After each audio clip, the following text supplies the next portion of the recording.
baik. Daud bilang, aku menderita, aku tertekan, itu baik bagiku. Supaya aku belajar ketetapan Tuhan.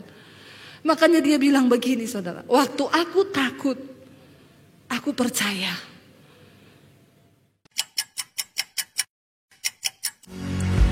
Kami tahu Engkau Tuhan sumber kemenangan di hidup kami. Biar setiap pujian yang keluar dari mulut kami bukan hanya teori Tuhan, tapi sungguh-sungguh lahir dari iman. Kami tidak ingin jadi orang yang munafik di hadapan Tuhan. Lihat hati kami, lihat hidup kami. Biar yang kami lakukan berkenan di mata-Mu Bapa.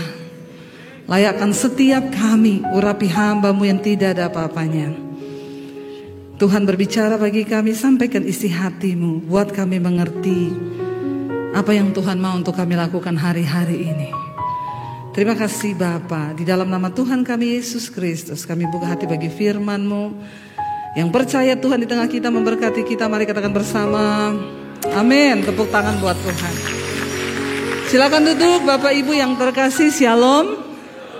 Yang namanya kematian itu kalau datang gak usah ditakuti saudara. Saudara mau sembunyi sampai kapan juga ya, kalau sudah waktunya mati, gak usah tunggu kena corona, kepleset di kamar mandi juga bisa. Gak usah tunggu kena corona ya. Tapi kalau belum waktunya mati, biar kena corona berkali-kali tidak. Contohnya saya ini, sudah berkali-kali kena corona. Saya hidup berdampingan dengan corona. Tetapi belum waktunya Tuhan. Tapi kita jangan mencobai, tetapi jangan takut berlebihan. Banyak orang takut berlebihan hari-hari ini. Udah mulai percaya, udah mulai datang ke gereja. Omikron. Habis Omikron ada apa lagi? Ya, apa lagi kita nggak tahu. Tapi yang penting saudara, mari kita taruh iman kita pada Tuhan. Bilang, bagiku hidup Kristus, mati adalah keuntungan. Sehingga kapanpun Tuhan mau panggil, aku udah siap Tuhan. Karena itu selama diberi waktu hidup, hiduplah berdampak. Supaya waktu kita mati kita gak nyesel. Siapa yang udah siap mati? Tadi amin, amin, amin, amin. Begitu ditanya sudah siap mati, gak ada yang mau angkat tangan. Ya, saudara siap atau tidak? Saudara mau atau tidak? Kalau harinya datang, mati ya mati. Jadi daripada tidak siap lebih baik. Siapa yang mau mempersiapkan diri? Yang udah angkat tangan ini pulang aja. Terus saudara mau ngapain di sini? Kita ini ikut Tuhan karena goal dari hidup kita yang akan datang itu kematian. Di dalam hidup ini ada 3 kematian. Yang pertama mati rohani. Yang kedua mati beneran. Napas kita berhenti. Yang ketiga mati kekal di neraka. Selama Tuhan masih kasih kita waktu, jangan sampai kita masih mati kekal di neraka. Mati beneran semua pasti. Tinggal tunggu waktunya aja. Tapi pastikan rohanimu hidup hari ini supaya engkau tidak mati kekal. Yang harus kita takuti itu mati kekal, bukan mati secara tubuh. Makanya selama diberi waktu, mari kita berdampak hidup ini. Hari ini saya pengen lanjutkan khotbah tadi pagi. Tadi pagi saya bicara tentang Daud. Ya, saudara, Daud itu berkata dia percaya kepada Allah. Waktu aku takut, aku percaya. Dan itu tidak gampang. Kenapa? Karena banyak orang Kristen berkata percaya pada Tuhan, tapi hanya sedikit yang berani mempercayakan hidupnya kepada Tuhan. Tidak semua orang percaya pada Tuhan itu mempercayakan hidupnya kepada Tuhan. Itu berbeda saudara. Nah, banyak orang pinter berteori, kalau nyanyi itu hebat saudara, kayak tadi ya. Walau 1000 rebah di sisiku, kau tetaplah Allah penolongku. Pret. Baru denger gini takut. Belum 1000 rebah, baru 2 yang rebah. Itu tetangga mati COVID loh. Makanya gak usah keluar-keluar rumah. Biar cuma di depan pintu, jangan. Nanti kamu kena virus mati. Hello saudara, hidup mati kita bukan di tangan corona. Ingat ya, saya selalu berkata, hidup mati kita di tangan Tuhan. Kalaupun ada yang mati karena corona, itu memang sudah jangan mau dibolak-balikin iblis loh ya. Ini yang saya nggak suka saudara, orang Kristen itu ya. Baru kalau nyanyi di gereja, walau 10.000, lebih alay lagi kan.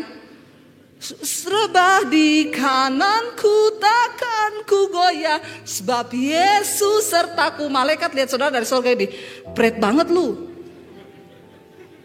Nyanyi aja pinter saudara, nyanyi, tapi begitu datang udah ketakutan. Apa-apa takut. Kalau udah takut nyanyi, kiri kananku ada Tuhan, sekelilingku ada Tuhan. Kalau orang takut nyanyinya, kiri kananku ada virus, sekelilingku ada Omikron. Jangan saudara, mari kita kembali kepada iman yang murni. Tadi pagi saya berbicara tentang Daud. Daud menuliskan banyak mazmur, termasuk yang saudara nyanyikan tadi. Yesus memegangku dengan tangan kananmu, Yesus memberiku kemenangan. Kenapa lagu itu hidup? Kenapa mazmur itu hidup waktu kita nyanyikan? Iman itu bangkit. Karena itu keluar dari perkataan orang yang mengalami kesusahan. Kalau saudara mau hidupmu berdampak, makanya saudara harus susah. Nggak ada yang amin. Ya, makanya saudara harus mengalami. Tadi pagi saya menjabarkan bagaimana Daud mau dibunuh sama Saul cuma gara-gara iri hati. Saul itu iri lihat Daud dipuji-puji ketika dia membunuh Goliat. Dia merasa Daud pahlawan, diangkat sama Saul menjadi prajurit, menjadi panglima perang. Daud memenangkan banyak pertempuran. Lalu Alkitab berkata Daud dieluk-elukan, termasuk para gadis-gadis cantik mengeluk-elukan Daud. Saul iri. Dalam hidup ini banyak orang akan iri dengan kita. Ya, inilah hidup, engkau susah diomongin, engkau senang juga. Makanya tidak usah dengar omongan orang. Amin. Ya, kita susah diomongin, senang diomongin juga. Lalu saudara, Daud mau dibunuh sama Saul. Orang yang pertama didatangi Daud ketika dia tahu Saul mau bunuh dia adalah siapa? Jonatan, anaknya Saul. Daud berpikir hanya anaknya yang bisa tolong saya. Waktu orang ada dalam tekanan, dalam kesusahan, reaksi pertama kita mencari pertolongan. Itu manusiawi. Tapi jangan lari ke tempat yang salah. Daud bilang sama Jonatan, bapakmu mau bunuh aku. Jonatan bilang gak mungkin. Kalaupun dia mau bunuh nanti akulah yang berhadapan. Benar, akhirnya Daud bersembunyi. Waktu duduk di meja makan, hari pertama Daud gak datang. Saul gak tanya, hari kedua Daud gak datang lagi. Terus Saul tanya sama anaknya, mana anak Isai itu? Dia udah gak sebut Daud. Mana anak Isai itu? Kenapa dia gak duduk makan? Jonatan bilang, dia lagi pergi pulang kampung ke Bethlehem. Dia udah izin sama aku. Langsung Saul berdiri dari mejanya. Dia bilang, dasar kamu anak sundal demi kandungan ibumu. Aku berkata kepadamu, kamu tidak tahu bahwa Daud itu akan meruntuhkan kerajaan kita. Dan kamu akan kehilangan tahta. Jangan kamu bela dia. Lalu Jonatan berdiri, lalu Saul melemparkan tombaknya hendak membunuh anaknya sendiri. Dari situ Daud tahu, pertolongan pertama yang dia datangi ternyata gak bisa menolong. Anaknya Saul sendiri tidak bisa menghadapi dendam bapaknya. Saya ketika membaca itu saya pikir-pikir, Tuhan, Daud itu orang yang berkenan di hatimu loh. Kenapa engkau izinkan? Yang mau bunuh dia ini bukan orang biasa saudara, raja atas Israel. Saudara bayangkan kalau hari ini saudara dicari presiden, mau dibunuh. Saudara mau lari kemana? Ya, mau lari kemana kita? Nggak ada tempat. Akhirnya Daud berpikir tidak bisa lagi ditolong. Dia melarikan diri saudara. Tempat pertama yang Daud melarikan diri ketika dia keluar dari istananya Saul, dia lari ke Nob. Nob itu adalah satu tempat, itu adalah desa kampung para imam. Daud berpikir kalau dia lari sama para imam itu orang yang dekat dengan Tuhan. Setidaknya bisa menolong dia, memberikan petunjuk. Seringkali kita juga ada masalah yang kita cari siapa? Pendeta. Kalau saudara yang ikut mesbah doa saya, berapa banyak yang ikut channel YouTube saya Debbie Basir TV, angkat tangan. Yang tidak ikut jangan lupa nonton, like dan subscribe. Jangan lupa komen dan share. Saudara, ya, orang yang ikut dengan pengajaran saya tahu. Saya selalu berkata, jangan cari pendeta. Engkau akan kecewa. Jangan cari saya, cari Tuhan. Cari Tuhan. Saya tidak mungkin berdoa buat pergumulanmu dengan hati yang hancur. Dengar baik-baik, nggak ada pendeta mau menangis untuk pergumulanmu, nggak ada.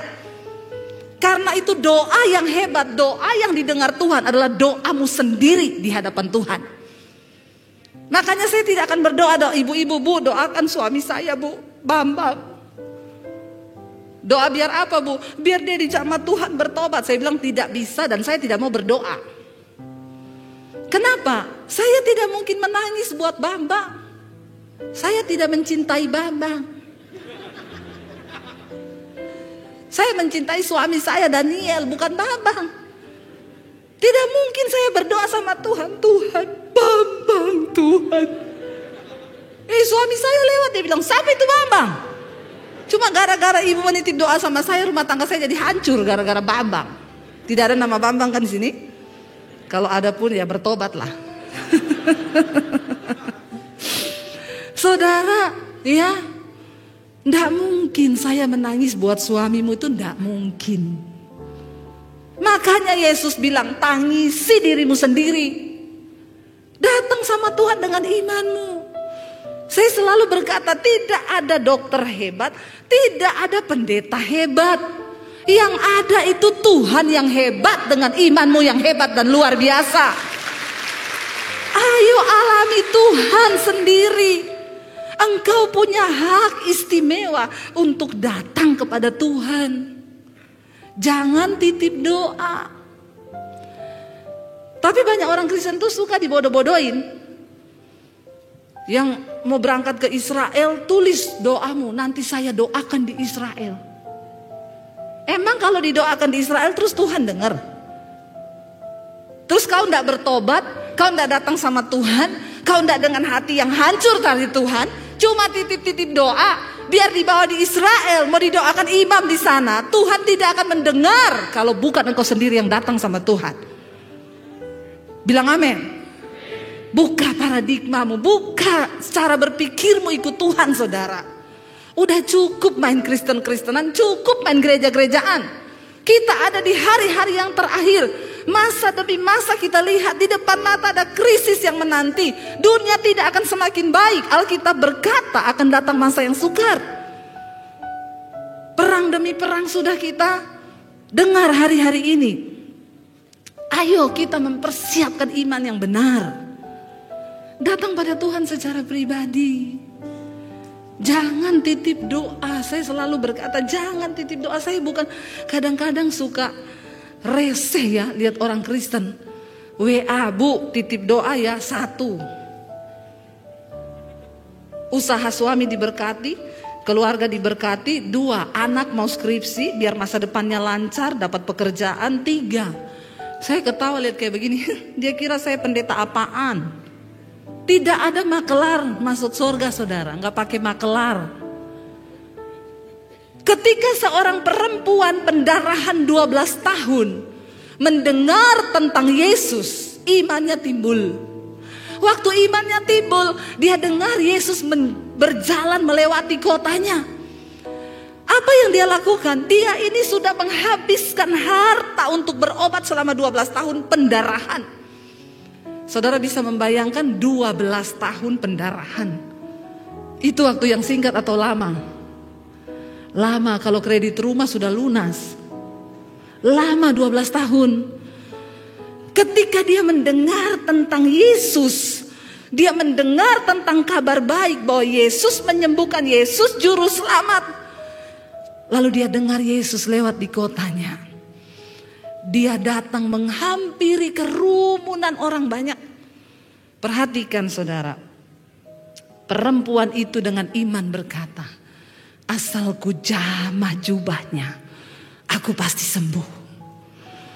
Tiba-tiba dia menjamah jubah Yesus di tengah kerumunan ribuan orang. Tiba-tiba Yesus berhenti. Yesus tanya kepada murid-muridnya, siapa yang menjamah aku? Muridnya bilang, hello Tuhan, yang menjamah kamu tuh ribuan orang. Orang semua berdesak-desakan. Saya tuh baru mengerti jadi Yesus ya. Gak usah jadi Yesus, saya saudara. Kemarin pelayanan di Palu, yang datang 1.500-an. Orang datang menjamah saya mau pingsan. Bukan mau minta didoakan, minta foto. Sampai saya keringetan, saudara, gak bisa napas saya. Akhirnya saya lari, ditarik sama panitia, bersembunyi di belakang. Suami saya ketinggalan. Orang Palu ini, dia bilang begini, istrinya ndak ada, suaminya saja. Jadilah mereka berfoto dengan suami saya. Saya lihat di Facebook pada di-upload, ada yang sandar di dadanya. Wah, ini layangan putus ini. Bahaya ini. Di sini tidak ya. Jangan ada yang foto dengan suami saya berdua. Tapi saya yakin orang Surabaya itu lebih kalem. Insya Allah. Saudara, akhirnya Yesus bilang, siapa yang jamah saya? Muridnya bilang, hello Tuhan, yang jamah kamu tuh ribuan orang. Semua orang berdesak-desakan ikut kamu. Dan engkau bertanya siapa yang jamah engkau. Yesus bilang begini, yang ini dia menjamahnya beda. Karena ada kuasa yang keluar dari diriku. Wow, saudara lihat imannya. Yesus bahkan tidak mendoakan dia tumpang tangan. Dia gak cerita, Yesus aku pendarahan 12 tahun, tolong doakan tumpang tangan aku. Enggak. Dia datang sendiri dengan iman yang hidup menghampiri Tuhan. Asal ku jamah jubahnya, aku sembuh. Dengan iman yang hidup itu dia jamah jubah Yesus. Alkitab berkata, ada kuasa yang keluar dari diri Yesus. Yesus bilang sama muridnya, semua orang menjamah aku, tapi cuma satu yang membuat kuasa keluar dari diriku. Perempuan yang merasa dia sudah sembuh saat itu dan dia menjadi takut mendengar Yesus ngomong gitu.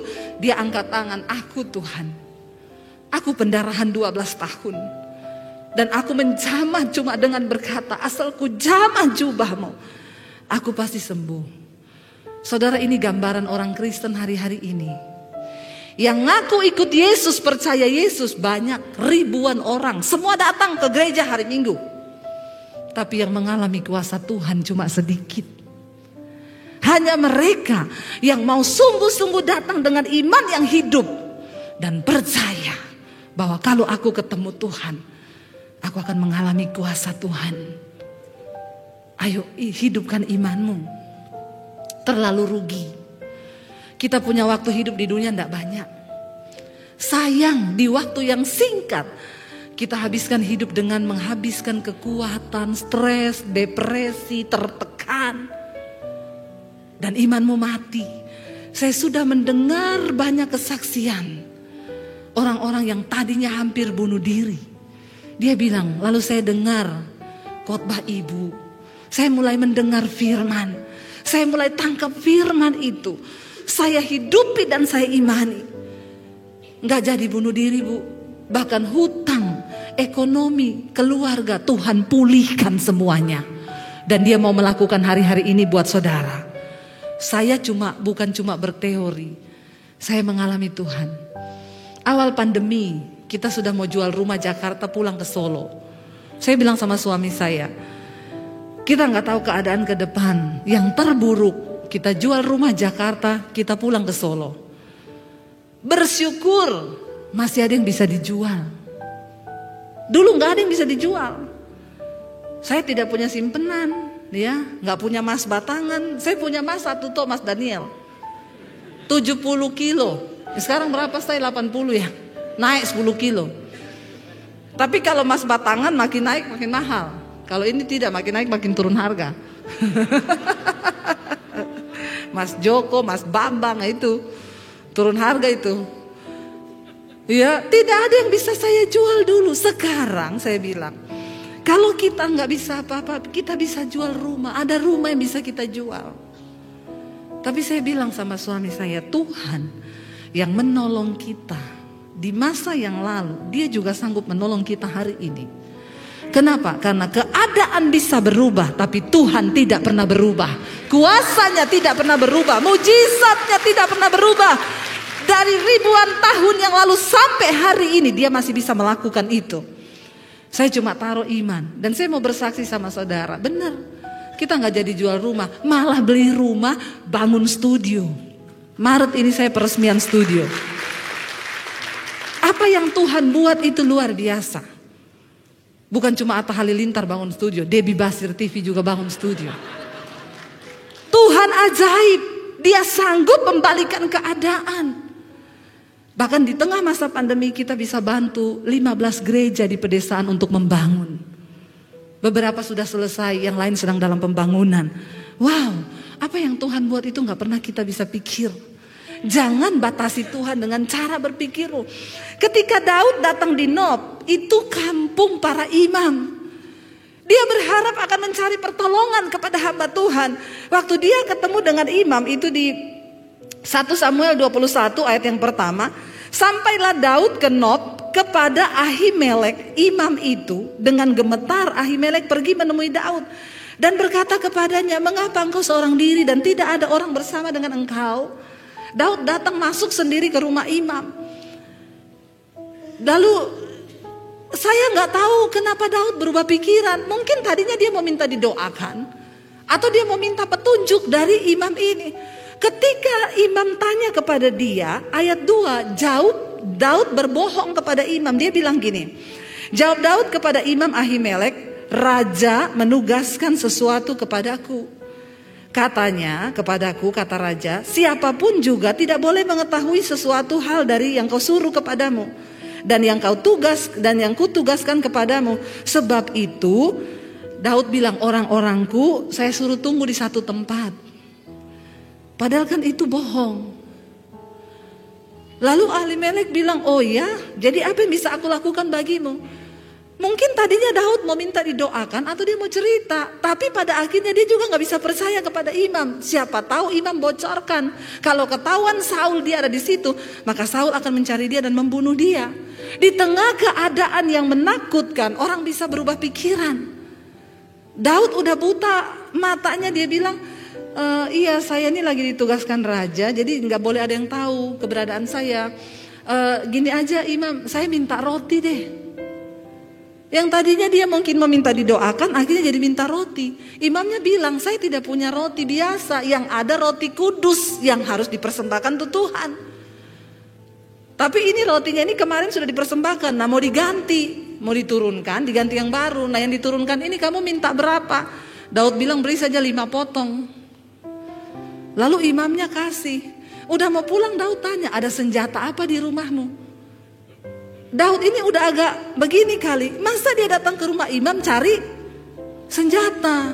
Harusnya dia ke pangkalan militer minta senjata, tapi dia datang ke rumah imam. Dia tahu di situ tidak ada senjata.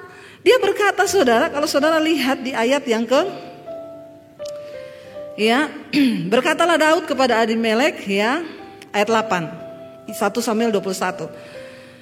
Tidak ada kepadamu di sini tombak atau pedang, sebab baik pedangku maupun senjataku tidak dapat kubawa, karena perintah raja ini mendesak.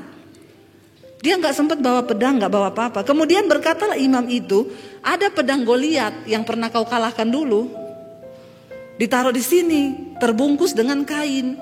Karena itu pedang bukan pedang sembarangan, makanya disimpan di rumahnya imam itu, di kampung imam. Tapi Daud bilang, ya udah, kalau cuma itu yang ada, mana Bapak kasih saya. Saudara, ketika Daud lari, ternyata di situ ada pelayannya Saul. Ya, kalau kita lihat di ayat yang ke-7, Maka pada hari itu juga ada di sana seorang pegawai Saul yang dikhususkan melayani Tuhan, namanya Doeg, seorang Edom. Dia pengawas atas gembala-gembala Saul. Saul lihat, ada Doeg, sebentar lagi dia bakal lapor sama Saul. Saya harus cepat-cepat meninggalkan kampung ini. Karena gak tahu mau lari kemana, Daud memilih lari ke Gad. Padahal Gad itu adalah wilayah Filistin. Itu tempat musuhnya, di mana dulu dia pernah bunuh Goliat. Goliat itu orang Filistin. Nalarnya sudah buntu. Kenapa saudara? Daud berpikir, Gad tempat yang aman, karena itu musuhnya Saul. Saul tidak mungkin datang ke negeri musuhnya. Ketika kita ada dalam kesusahan dan tekanan, seringkali kita ini main tabrak kanan kiri. Kita pikir nih jalan yang dapat menolong kita, ini yang baik, itu yang baik. Pada akhirnya buntu semuanya saudara. Daud lari ke Gad. Sampai di Gad ada orang yang kenal dia. Orang itu bilang gini, dia ini dulu yang bunuh Goliat loh. Dia ini pemimpin pasukan Raja Saul. Dieluk-elukan, dia membunuh berlaksa-laksa. Sementara Saul cuma membunuh beribu-ribu. Ditangkaplah dia, dibawa ke depan Raja Gad. Dikatakan di sana, kemudian bersiaplah Daud dan larilah dia. Saat itu dari Saul sampailah ia ke Akis, raja di kota Gad. Dia dibawa ke rumahnya Raja Akis. Raja, ini dia panglima perangnya Saul. Ketika di dalam tekanan itu Daud melihat dia sudah terjepit, Alkitab berkata, Daud pura-pura jadi orang gila. Dia meludah-ludah, ludahnya dibiarkan di janggutnya. Lalu dia mulai ngomong sembarangan, dia ngomong sama tembok, dia ngomong di pintu. Lalu Raja Akis marah, kenapa kamu bawa orang gila kemari? Bawa dia keluar dari rumah saya, jangan bawa orang gila ke sini. Akhirnya Daud pergi. Saudara tahu, waktu Daud pergi ke kota Gad, sampailah Raja Saul di kota Nob tadi. Saudara tahu, ketika Saul sampai di Nob, dia ketemu dengan Imam Ahimelek yang ngasih tahu siapa? Doeg tadi pegawainya. Lalu Raja Saul bilang, kamu kebangetan ya, kamu mengkhianati saya dengan menyembunyikan Daud. Lalu imamnya bilang, saya tidak tahu apa-apa. Daud juga gak cerita apa-apa, karena dia bilang dia sedang di dalam tugas yang kamu berikan. Saul bilang, bohong. Dia menyuruh semua tentaranya membunuh semua imam yang ada di Nob. Tetapi tentaranya gak mau. Kami tidak mau mengotori tangan kami, berdosa membunuh para imam.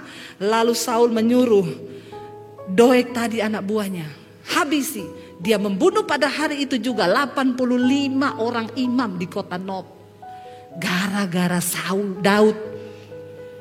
Ini serius saudara. Makanya Daud ketakutan. Ketika Daud mendengar semua imam itu dibunuh satu kota. Daud tahu ini tidak main-main, Saul mencari dia.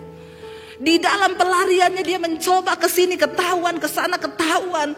Yang terakhir dia lari ke Gua Adulam. Coba kita lihat saudara di sini. Ya, saya waktu membaca ini, wah luar biasa. Nggak apa-apa ya, kita belajar kisah di Alkitab. Jadi saudara bukan cuma hanya dengar, tetapi saudara tahu ceritanya.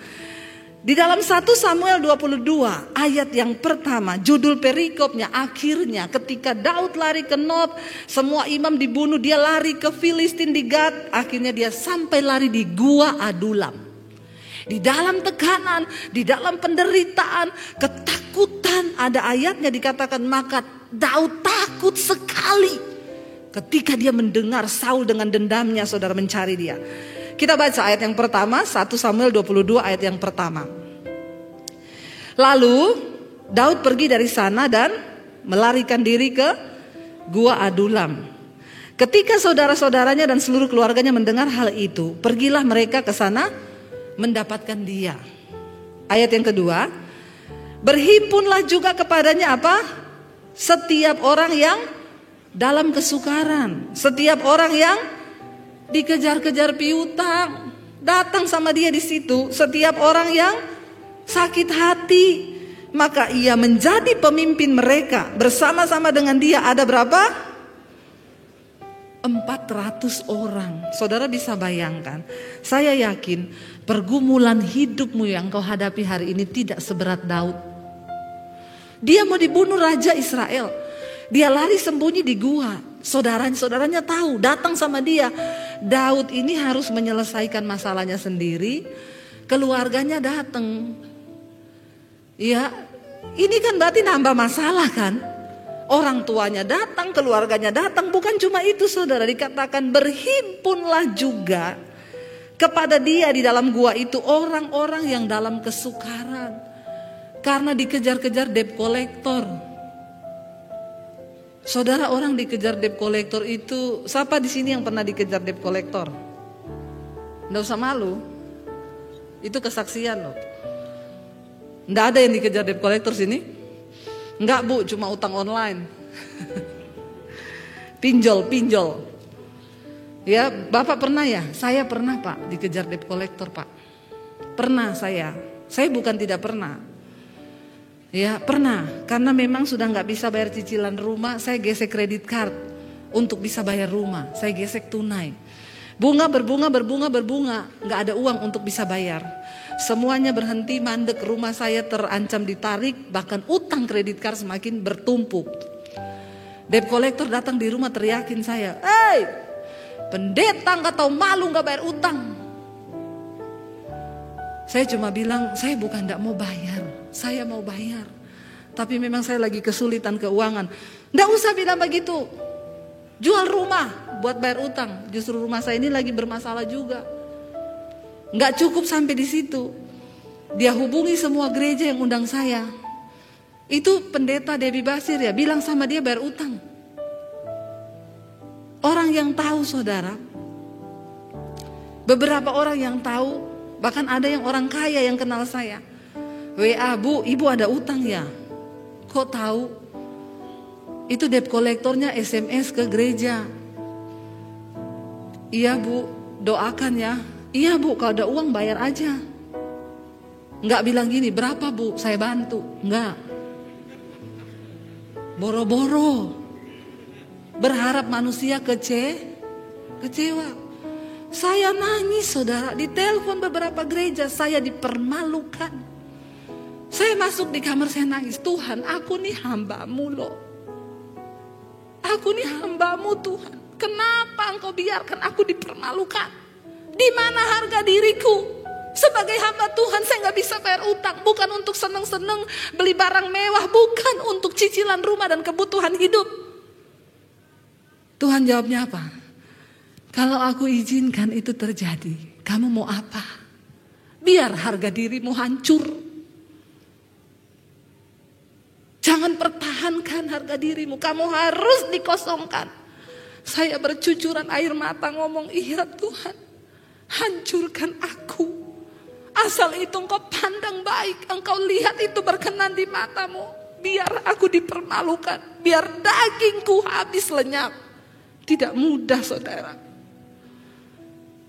Sekarang kalau ada orang konseling, "Bu, saya dikejar-kejar debt collector." Saya tanya, "Udah berapa lama?" 3 bulan. "Saya 2 tahun Bu." Ketawa. Saya nangis loh ini. Masa saudara ketawa? Fitnahan di mana-mana. Tapi saya cuma berlutut di kaki Tuhan. Kalau Tuhan izinkan itu terjadi, toh saya juga gak bisa bikin apa-apa Tuhan. Tapi saya membangun iman saya kepada Tuhan. Saya bilang, "Tuhan, saya sudah merasa Engkau menyelamatkan saya. Dan itu cukup. Saya tidak akan menuntut apa-apa lagi dari Tuhan."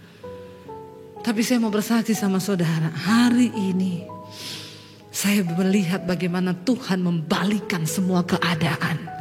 Waktu engkau sudah diproses, waktu hidupmu sudah cukup di dalam perkenanan Tuhan, barulah saudara engkau akan melihat ada waktunya, ada masanya. Tetaplah setia, tetaplah percaya. Daud di dalam kesukaran saudara yang dikirim. Kan enak kalau tulisan ini berkata gini, "Lalu datanglah keluarganya bawa uang, berhimpunlah kepadanya para konglomerat." membawa harta mereka untuk menopang Daud dalam kesukaran. Di mana prajurit-prajurit yang ribuan di bawahnya Daud selama dia jadi panglima. Tuhan akan izinkan ketika engkau mengalami masa sulit, bahkan teman-temanmu, keluargamu akan meninggalkan engkau. Itu Tuhan izinkan, tidak usah kepahitan. Udah biasalah kita susah ditinggal sama orang, ditinggal sama sahabat, ditinggal sama teman, itu udah biasa. Nanti kalau udah terkenal, pada WA, Bu Debbie masih ingat saya? Lupain. Orang memang saya tidak ingat, banyak yang ngaku-ngaku kenal. Dulu semua pura-pura gak kenal, waktu dikejar-kejar utang. Tapi ketika Tuhan memulihkan keadaan Sion, keadaanmu seperti orang yang bermimpi. Saya hari-hari ini cuma melihat Tuhan cuma gini, wow, wow, wow, wow, wow, gak pernah habis wow. Melihat apa yang dia buat, apa yang Tuhan kerjakan. Di tengah masa pandemi, coba saudara, saya diundang ke Amerika pelayanan. Dulu belum pandemi aja nggak ke Amerika loh. Begitu pandemi saya diizinkan Tuhan pelayanan ke Amerika. Beberapa gereja saat ini sudah menunggu saya untuk berangkat lagi ke sana. Apa yang Tuhan buat itu seringkali kita tidak mengerti. Jalani aja. Daud dikirimi orang yang dikejar utang piutang, dikirimi orang yang sakit hati. Aduh saudara, 400 orang di dalam satu gua. Dan itu semuanya orang yang bermasalah. Menurut saudara gimana? Kalau saya pilih pergi dari gua itu, atau saya robohkan sekalian guanya, biar kita mati bareng-bareng. Iya gak saudara? Astaga, Daud dalam ketakutan mau dibunuh, dia takut sekali. Mau cari penghiburan nih, datang ke satu bapak di sebelahnya. Gimana Pak? Iya Daud, bagaimana ya utang saya ini loh, belum lunas-lunas. Aduh, mau cari penghiburan malah dapat yang begini. Dia pindah ke sana, orang sakit hati. Ini pasukan bodrek saudara. Bener-bener yang kepala puyeng, bintang 7, saudara sakit kepala, ya bibir kering, tenggorokan pecah-pecah, susah buang air besar, ini semua. Karena itu tanda-tanda mengikuti orang stres. Akhirnya Daud didatangi keluarganya. Saudara lihat di sana, dikatakan dari sana ayat 3. Pergilah Daud ke Mispa di Moab untuk berkata kepada raja negeri Moab. Akhirnya jadi masalah lagi, mama sama papanya ikut-ikut dia ke gua. Akhirnya Daud harus pergi antar lagi mama papanya ke Mispa. Dia bilang sama raja Moab, aku titip ya ayahku dan ibuku tinggal padamu, sampai aku tahu apa yang akan dilakukan Allah kepadaku. Akhirnya dia tidak lari lagi mencari orang. Dia nggak lari lagi ke Yonatan, dia tidak lari lagi ke imam, dia tidak lagi lari ke Filistin. Dia berdiam di dalam gua. Dia bilang, sampai aku tahu apa yang akan dilakukan Tuhan atasku. Saudara, di tengah semua pergumulan yang kau hadapi, tanya sama Tuhan, apa yang engkau mau lakukan bagiku Tuhan? Apa rencanamu di balik semuanya ini? Nggak usah tanya kenapa. Kebanyakan nanya kenapa saudara. Lebih baik bilang, Tuhan, apa yang engkau mau dari hidupku? Apa yang engkau mau lakukan bagiku? Lakukan Tuhan. Sebab aku percaya yang terbaik bagi hidupku itu adalah kehendak-Mu. Nggak usah sok tahu. Tuhan maha tahu, kita ini kadang sok tahu. Daud bilang kepada, ya di Mispa dia bertemu dengan raja negeri Moab. Izinkan ayah dan ibuku tinggal padamu sampai aku tahu apa yang dilakukan Allah padaku. Lalu diantarkannyalah mereka kepada raja negeri Moab, dan mereka tinggal bersama-sama dia selama Daud dalam kubu di gunung. Tetapi Gad, nabi itu berkata kepada Daud, janganlah tinggal di kubu gunung itu, pergilah dan pulanglah ke tanah Yehuda. Lalu pergilah Daud dan masuk ke hutan Keret. Saudara, kita tahu bersama 400 orang yang bersama-sama dengan Daud. Akhirnya mereka menjadi prajurit-prajurit yang hebat dan luar biasa. Kenapa? Karena Daud menanti apa yang akan Tuhan lakukan. Jangan salah bergaul saudara. ketika engkau lagi ada dalam masalah, jangan salah bergaul dengan orang yang tidak mengerti dengan kehendak Tuhan. Karena dalam hidup ini banyak orang yang percaya Tuhan tapi gak mau ngikut kehendak Tuhan. Saya cerita sama teman pelayanan loh. Saya sama suami saya tanya sama seorang teman pelayanan, kehendak Tuhan buat hidupmu apa? Jawabannya apa?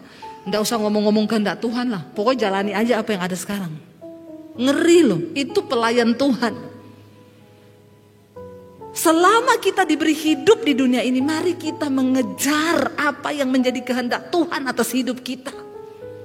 Berjalan di dalam panggilan yang Tuhan beri, saudara. 400 orang mengikuti Daud karena mereka tahu Daud adalah orang yang melekat dengan Tuhan dan memiliki visi besar bersama dengan Tuhan.